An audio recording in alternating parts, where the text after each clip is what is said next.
I think that the big mistake they've done at Manchester United, that will be the problem now for Amorim as well. A lot of these players have been clearly Ten Hag picks.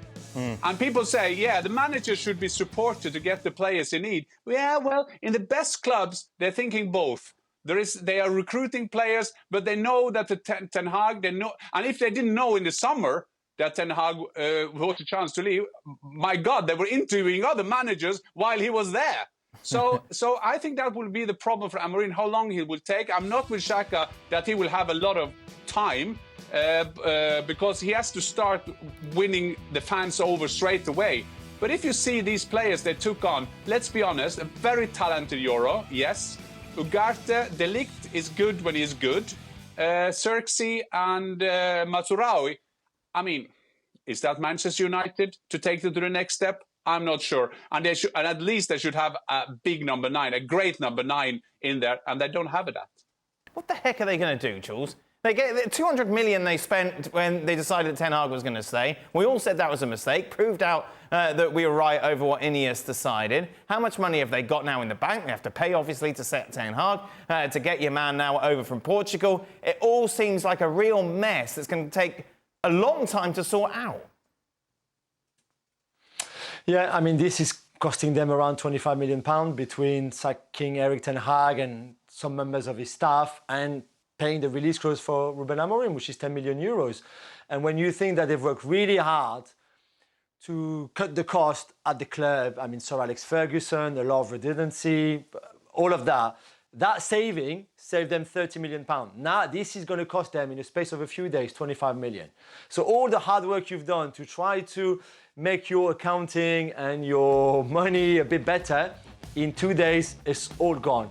And then they spend 300 million in the summer. There will not be much money available for him in January. And when you think, we know already, I mean, he might change, but if we believe what he did in Sporting and how dogmatic he was as a coach, the 3-4-2-1 should stay the same, really. I find it hard that, especially at his age, with the limited experience that he has, he could go now and try to rebuild this club and bring this team back towards the top with something completely different to everything he's done in his career so far.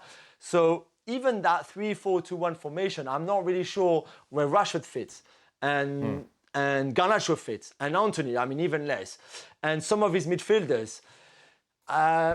Okay, so what, you're going to try to sell a lot of them in January and then reinvest that money? You'll have to do that quickly because you only have 1 month of transfer window in January. That's not going to be easy. So he might have to wait until the summer to be able to do what he wants and get the squad that he wants if he's not happy with the players that he has right now. So it won't be easy for him, that's for sure. Does he get a free pass, Stevie, till next season? Well, he should. Right. He should. But what he has to do... Well, there's two things. Number one, he has to be a really strong character because this is going to take time. And because you see that team, and probably 90% of that team's going to have to move on. Mm-hmm. But what he has to do is kind of do what Klopp did. He had to move everybody on, which he did. But it took time. But every time you watched them, you could see something was coming. Right. You could see a difference. You could see it was getting better. There was, even though they weren't winning games, they were taking a huge step forward. As long as he can get his team to do that, then he'll be fine.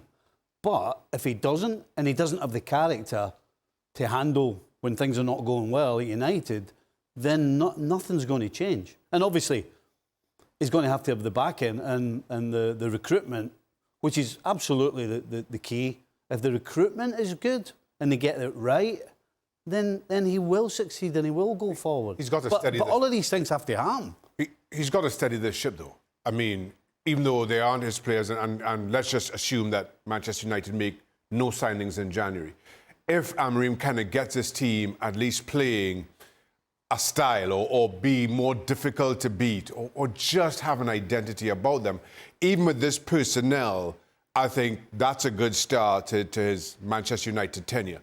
If it keeps on this same inconsistent track that we've seen, certainly over the course of this season, then all of a sudden I think that honeymoon period of his first full season in charge comes a whole lot shorter.